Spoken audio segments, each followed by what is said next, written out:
Muy bien, para hablar sobre este tema tenemos dos invitados especiales aquí en Consejo de Redacción. Por eso le damos la bienvenida a Jorge Alberto Carmona Vélez. Él es defensor de derechos humanos, especialmente de la población privada de la libertad. Y también nos va a acompañar aquí en Consejo de Redacción Juan Sebastián Duque Posada. Él es abogado penalista. También nos va a ayudar a entender un poco desde lo jurídico y desde lo penal cuál es la situación que se está viviendo. Muy bien, entremos entonces en materia. La Defensoría del Pueblo dio la más reciente cifra, habla de un, por lo menos, hacinamiento en el país del 57%. Sin embargo, cuando miramos puntualmente la ciudad de Medellín, el departamento de Antioquia, ese hacinamiento o ese porcentaje se incrementa de una manera acelerada. Empecemos por el tema, ¿cuál es la situación que usted, Jorge, como defensor de derechos humanos, ha logrado evidenciar? ¿Qué es lo que está pasando en las cárceles o por lo menos en esos lugares donde están llevando a las personas indicadas aquí en la ciudad de Medellín? Buenos días, Sebastián. Buenos días a toda la mesa de trabajo y a todos los televidentes. ¿Qué hemos logrado evidenciar en cerca de 20 años que llevamos en la defensa, promoción y divulgación de los derechos humanos? Inhumanidad. En eso empiezo diciendo eso. Falta de voluntad política, falta de interés de las administraciones, del gobierno nacional, por solucionar una problemática que ya estamos ajustando cerca de varios elementos. Pero también hay otra cosa en el departamento y en el país, pero también hay otra cosa que los gobiernos, si la dedicados, y eso ha originado una crisis muy fuerte. Y a eso se le suma otro tema, algunos ministerios públicos, digo algunos porque no son todos, pero yo considero que la Defensoría del Pueblo está perdida en el tiempo. Desde el 2020, cuando comienza la pandemia, comienza la Defensoría del Pueblo a perderse del escenario del tema carcelario y penitenciario. Dicen hoy que están preocupados por el tema, pero no van. Yo me mantengo permanentemente en los centros carcelarios y estaciones de policía de Medellín, por ahí no los he visto, no los conocen. Lo mismo está pasando con la Procuraduría Provincial de Medellín y bueno, es un tema preocupante. La única entidad que está haciendo alguna cosa de resaltar es la Personería Estatal de Medellín, que eso sí lo tengo que reconocer, pero hay una problemática fuerte. También ese artículo 17 tiene que ver con los entes territoriales y aquí estamos hablando de que después de tantos años, siendo la segunda ciudad más importante en el país, no tiene una cárcel para sindicados. Apenas hasta hace unas semanas se está hablando en vigencia futura de que van a construir un centro carcelario para sindicados para un promedio de 1.300, 1.400 personas. Va a costar 75.000 millones de pesos, pero tenemos cerca de 3.000 personas en estaciones de policía. La solución es qué va a pasar en 5 años, 10 meses, cuando entreguen esa cárcel distrital, que inmediatamente, pues ya uno ya conoce el resultado, la van a hacinar y va a ser otra segunda Pedregal en la ciudad de Medellín y no va a solucionar la crisis carcelaria. Defensor, uno a veces no alcanza a dimensionar la situación porque incluso a veces cuando algunas cámaras de medios de comunicación entran a estos centros penitenciarios, con la misma novedad de que está la cámara, los presos hasta sonríen, que a uno le duele porque hacen como ayuda, pero sonríen. Yo creo que ya es de la situación tan irrisoria que están viviendo porque están 15 o 20 juntos en unas colchonetas. Contemos realmente cómo es un hacinamiento, que nosotros no alcanzamos a verlo, no alcanzamos a visualizar cómo es la situación dentro de una celda, cuando hablamos de 3, 4 colchones compartidos entre personas que han cometido diferentes delitos, cómo es un hacinamiento, no solo en el espacio, sino en las condiciones de salud y en la precariedad que vive. Interesante la pregunta y les voy a responder para la gente que está mirando el programa. Lo más lúdico, yo siempre hablo de la parte lúdica, lo más lúdico para que ustedes puedan entender cómo están las estaciones de policía y las cárceles, es un vagón del metro de Medellín, 6:30 de la tarde, un bus de Transmilenio en Bogotá, 6:30 de la tarde, pero colocado en la ciudad de Cartagena, donde no hay la más mínima posibilidad de nada. Hay problemas de hacinamiento carcelario, una pésima alimentación, no hay infraestructura, la gente está enferma, otros están muriendo y así llevamos 11 años. Hace 11 años nace la problemática carcelaria, Sebastián, y mesa de trabajo. Esto nace aquí en la ciudad de Medellín, primer trimestre del año 2013, comienza el hacinamiento en la estación de policía y van 11 años, soluciones no hay, porque no hay cárcel para sindicados. Y a eso se le suma la pésima alimentación. Son contratos millonarios que hace pocos días estaba hablando yo personalmente con el director de la USPEC. Se habían llegado a algún acuerdo desde que esto iba a mejorar. Aquí hay 5 ítems que tiene el sistema penitenciario y carcelario totalmente colapsado. El hacinamiento carcelario, la pésima alimentación, la falta de atención inmediata en salud, la no aplicación debida a los subrogados penales y la infraestructura carcelaria. Esas 5 cosas tienen el sistema totalmente colapsado, pero no hay interés. Aquí yo pienso que esto se podría solucionar con simple y sencillamente voluntad política. No la hay. Aquí tenemos una administración que de una u otra manera, pues no es nada personal con la administración de Medellín, pero no le han querido prestar atención al tema. Y estamos hablando de seres humanos, que equivocados o no, pues hombre, están allá en condiciones muy tremendas. Quería preguntarle al abogado cuál es su lectura dentro de la experiencia en todas estas audiencias que se realizan y demás, cuál es el desgaste también que tiene, digamos, todo este tema del hacinamiento sobre el aparato judicial en Colombia. Bueno, muy buenos días a ti, a los televidentes y a la mesa de trabajo. Yo creo que esa es la sumatoria de varias variables. La primera de ellas es el uso desmedido de la detención preventiva como estrategia de hacerle frente a los fenómenos de criminalidad. Tenemos hoy una política criminal en la que en la fase intermedia del proceso penal, en un 80% las disposiciones normativas actuales lo que obligan a nuestros jueces de la República es a aplicar la detención preventiva. ¿Y eso qué hace?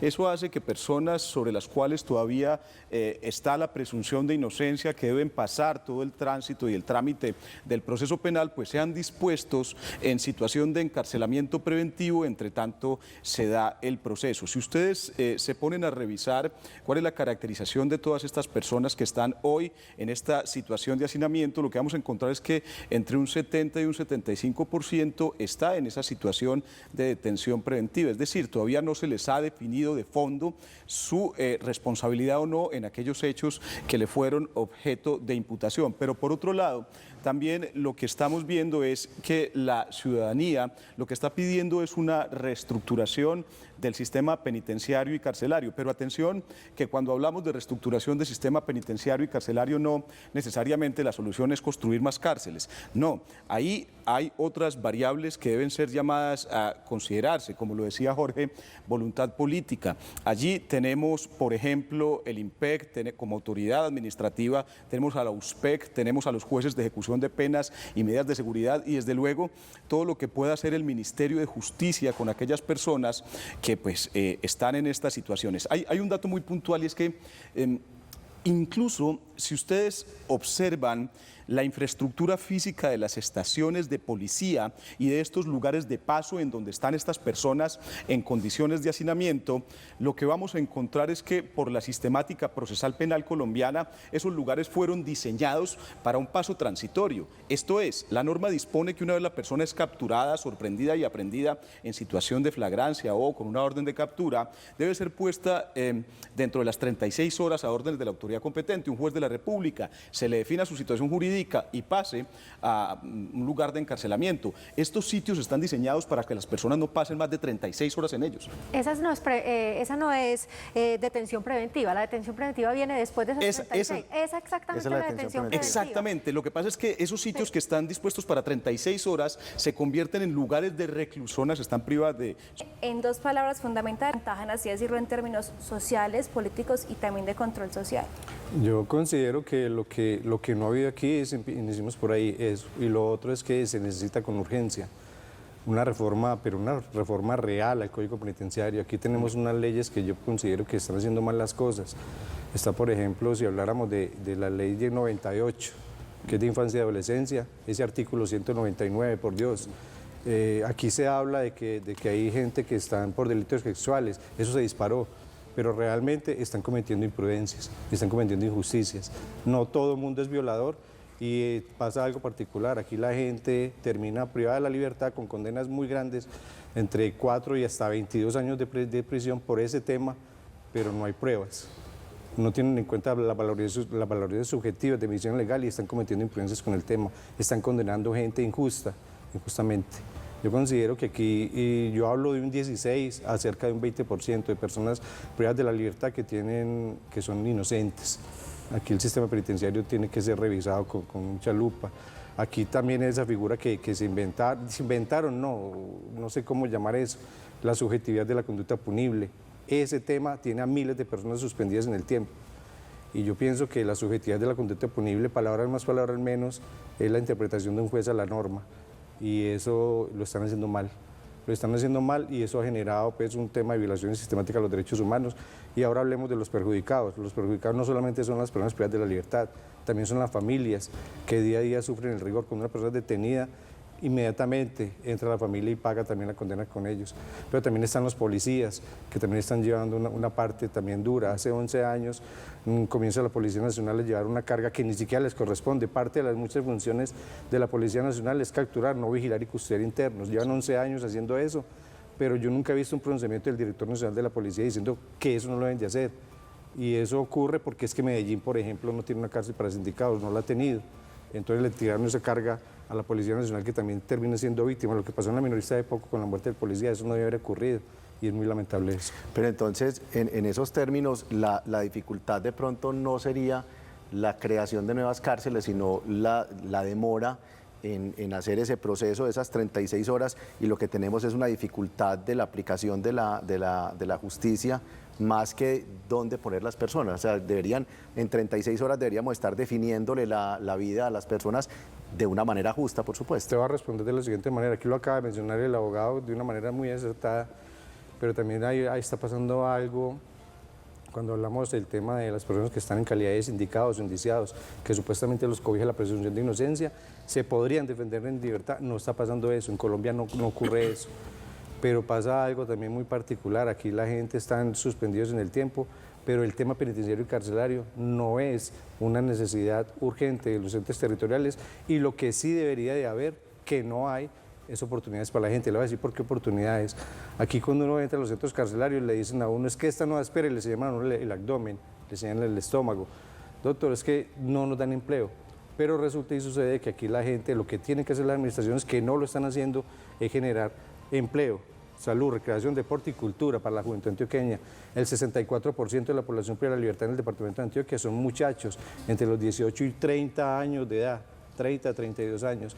¿Qué significa eso? La juventud en Antioquia está en los centros carcelarios porque no hay empleo. Van a llevar una hoja de vida en una administración como una alcaldía, una gobernación, un sitio como estos, y lo primero que le digan es de parte de qué político viene, de parte de qué partido, de parte de qué concejal, y esto lo politizaron. Eso es una realidad.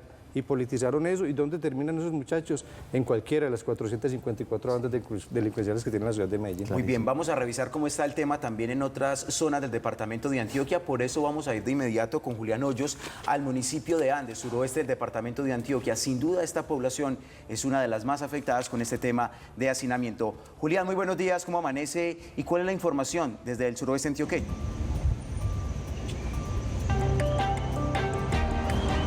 Compañeros del Consejo de Redacción y televidentes, muy buenos días. Precisamente me encuentro en las afueras del centro penitenciario y carcelario del municipio de Andes para hablar de este tema.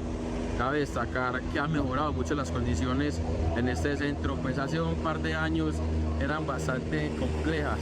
Pero para hablar de este tema y hablar un poco con cifras, invitamos a esta hora al concejal del municipio de Andes, don Jairo Henao Arboleda.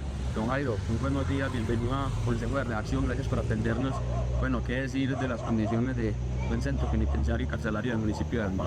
Bien, buenos días para usted, buenos días para todo el equipo de Consejo de Redacción, muy buenos días para todos. Les cuento que este centro penitenciario del municipio de Andes tiene una capacidad para 230 personas privadas de la libertad. En el momento tenemos 424 personas que se encuentran allí con una...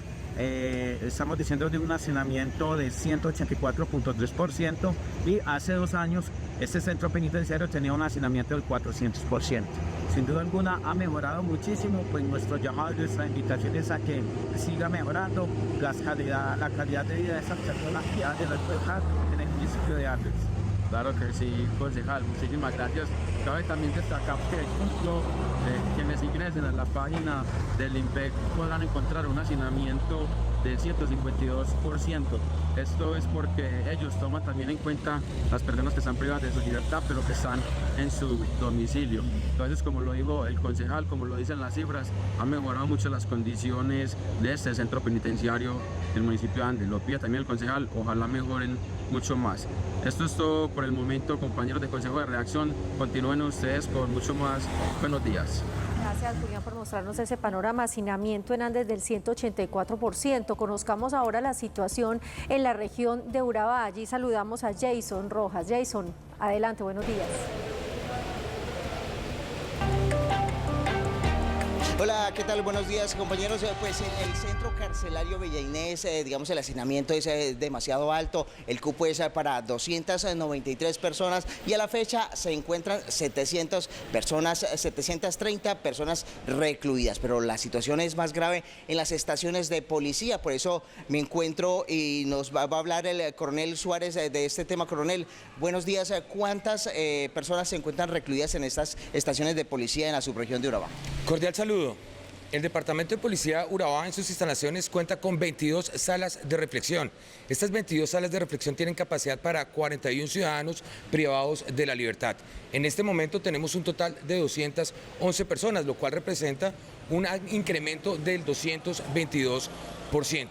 Estas 211 personas tenemos a 171 personas imputadas y 40 condenadas, entre 205 hombres, 4 mujeres y 2 integrantes de la comunidad LGBTI.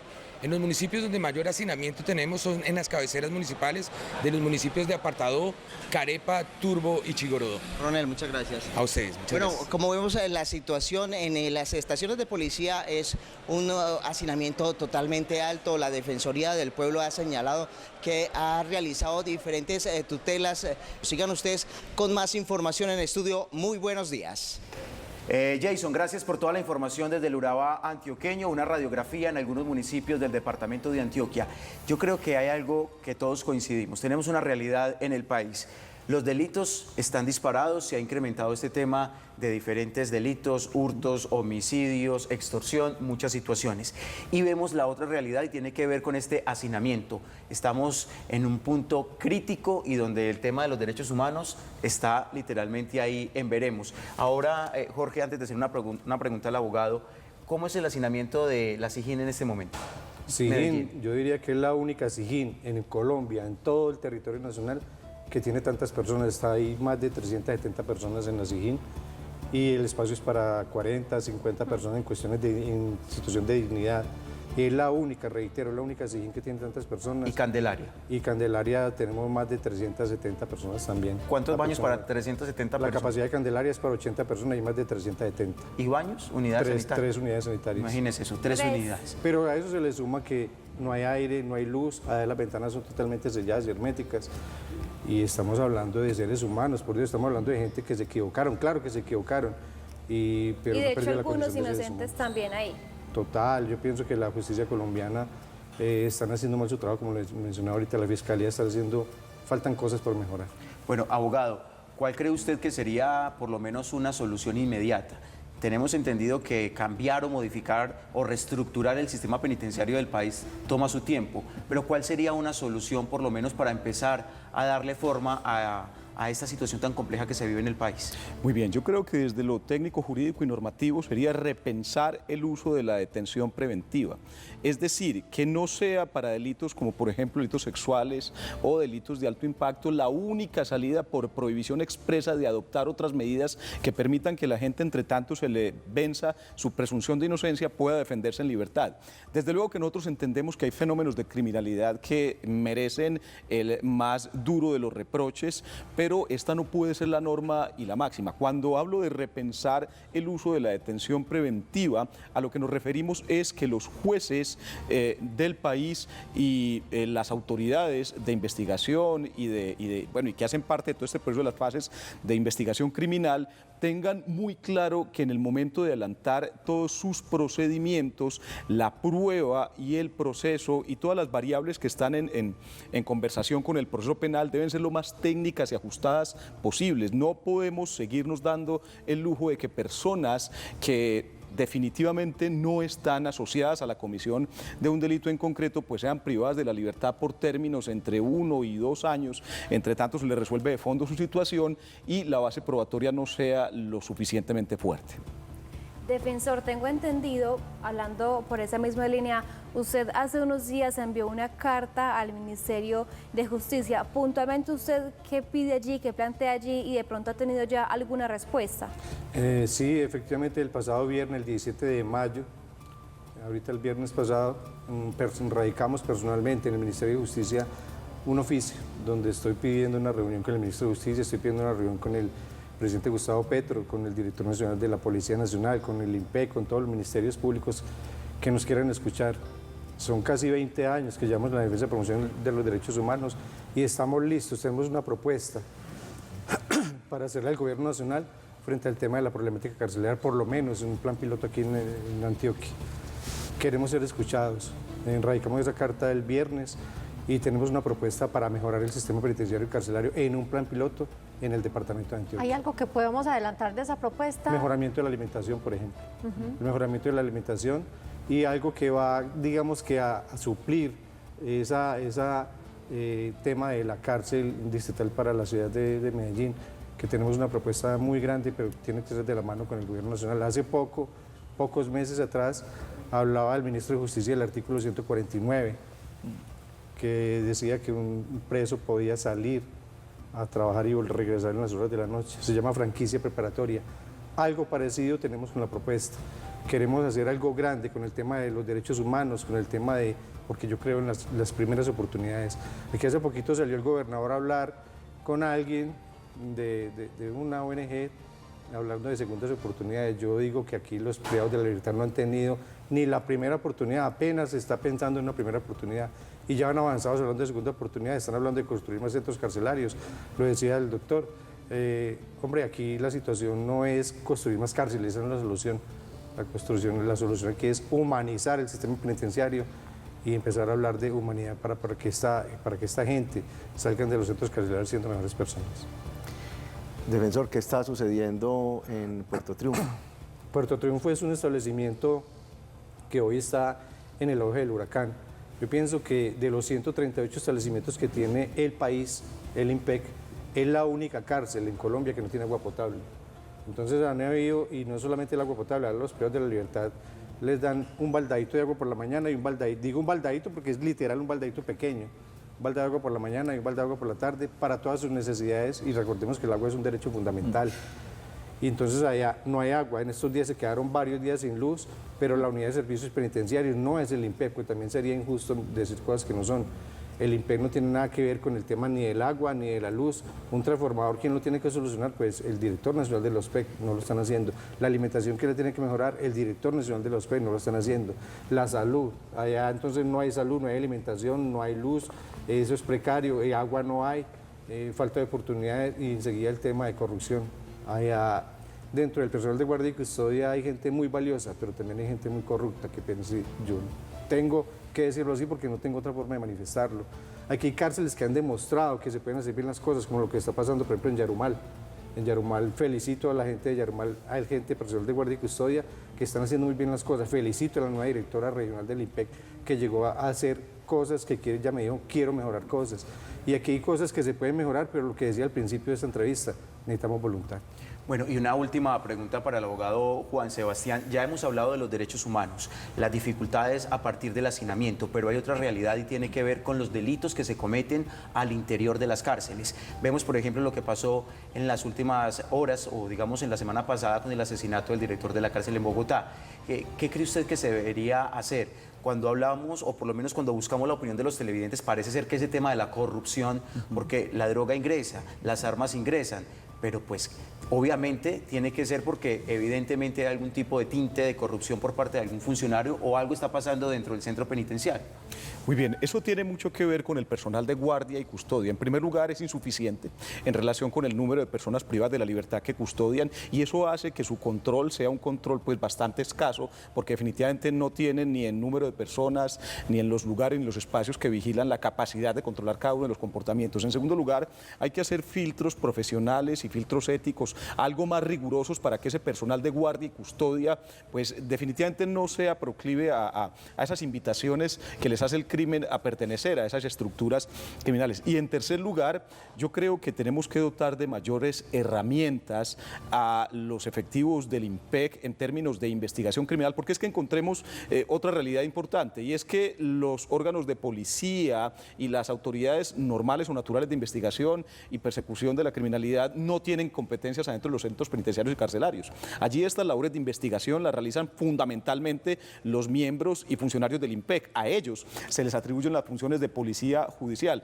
pero son pocos, en algunas ocasiones no están debidamente entrenados y como bien lo decía Jorge, hay unos que tienen excepcionales calidades y condiciones éticas y morales, pero hay otros que no. Entonces, inclusive dentro de la Guardia hay que establecer esos filtros, esos estándares de seguimiento de comportamientos incorrectos y de continuación de la criminalidad como para cortar con todas estas dinámicas, porque lo que no puede pasar aquí es que en la intención de persecución de la criminalidad se ingresan estas personas a los centros penitenciarios, carcelarios o celdas de paso o centros de paso transitorio y esto pues se constituye en un escenario más o en una ventana más de continuación de la actividad criminal. Bueno, ahí está Juan Sebastián, es abogado penalista que nos da un concepto muy importante hasta ahora, y también Jorge Carmona, que es defensor de derechos humanos, especialmente de esta población. Un tema importante, largo, quisiéramos tener más tiempo para poder debatir más sobre este tema y ojalá estaremos muy atentos, Jorge, a la respuesta de esa carta, que eso es bien importante. Dejemos que ellos se queden con nosotros aquí, incluso los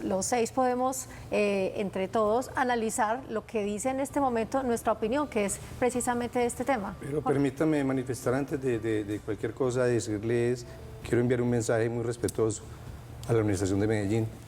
Por favor, presten la atención, por favor, señor alcalde de Medellín, preste la atención a ese artículo 17 de la Ley 65/1993. Si esa voluntad llega, créanme que las cosas van a mejorar.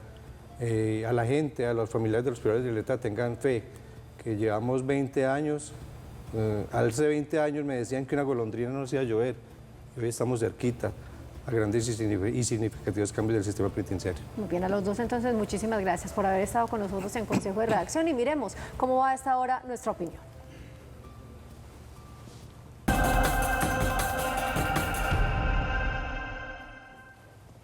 Muy bien, revisamos la opinión a esta hora de la mañana ante el hacinamiento y las precarias condiciones que se vive en las cárceles del país.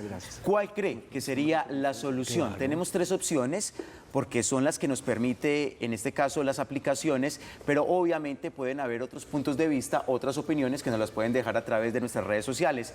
Atacar la corrupción, inversión de la empresa o intervención de la empresa privada y lo que tiene que ver con la reestructuración del sistema. En este momento en X, el 23% considera que atacar la corrupción, el 23% intervención de la empresa privada y el 54% reestructuración del sistema. Miren, ha subido, me da la impresión un poco la reestructuración del sistema en un 60% en Facebook, 25% atacar la corrupción y se mantiene un 15% la intervención de la empresa privada. En Instagram